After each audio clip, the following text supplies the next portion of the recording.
it shows that we're doing really well. And also, if it's for multiple games in a row, I think it says something about consistency.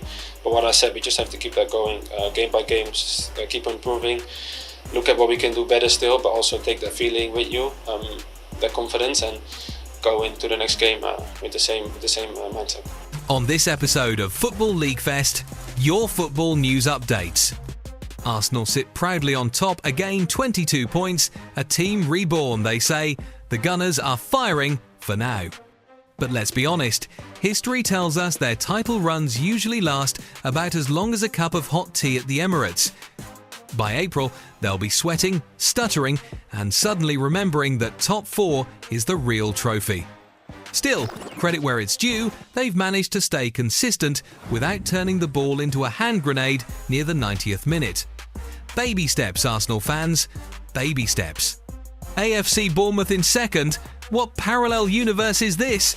Someone clearly forgot to tell them they're supposed to be fighting relegation, not Arsenal. The Cherries are stinging bigger clubs for fun, perhaps proving that passion and well-timed caffeine are the real keys to success. Tottenham Hotspur, sitting third with a smug 3-0 win at Everton, they're in that classic stage of false hope. You can almost hear their fans whispering, "This is our year!" And somewhere in North London, Arsenal fans are whispering back, "That's our line!" Sunderland, up in fourth, are writing a Cinderella story no one ordered. Beating Chelsea 2-1 at Stamford Bridge was pure movie script stuff. The only question now is, will they stay consistent or go full pumpkin by Christmas? Then there's Manchester City. The mighty Pep machine has sputtered.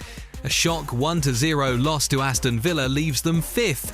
Looks like Guardiola's tactics manual needs a software update. Manchester United bounce back like a rom-com ex who suddenly starts going to the gym, 4-2 win over Brighton, and they're smiling again. But let's not get carried away, one solid win doesn't erase 4 weeks of chaos. Liverpool, meanwhile, dropped their own comedy special at Brentford, losing 3-2, and were generous enough to give the Bees exactly what they needed, 3 points, and renewed faith in miracles. Down the list, Chelsea are suffering from a strange condition called mid-table-itis. Losing at home to Sunderland probably has their new owner googling, is it legal to sack everyone at once? And Newcastle finally remembered how to win, though scraping by Fulham 2-1 isn't exactly headline material for a team that once claimed Champions League ambitions. At the bottom, Wolves, West Ham and Forest are locked in a battle of who wants to stay up less. Wolves finally scored twice and still lost at home. That takes talent. My final thoughts. Arsenal may be top of the table, but before you start engraving their name on the trophy, remember, they've been here before.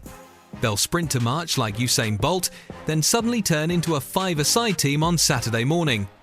The ghosts of past collapses are probably already warming up. So for now, enjoy the chaos.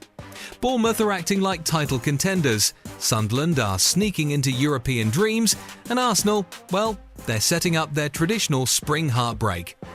And that's your funfair on Football League Fest, only on OGM News FC. Goodbye for now.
All right, friends, here's the deal. We need your support to level up our game. How can you help? Simple. Like, share, and drop a comment. And before you dash off, go ahead and smash that subscribe button on YouTube. Heck, If you're feeling retro, send us a carrier pigeon or a smoke signal. Stay awesome, stay witty, and we'll see you next time.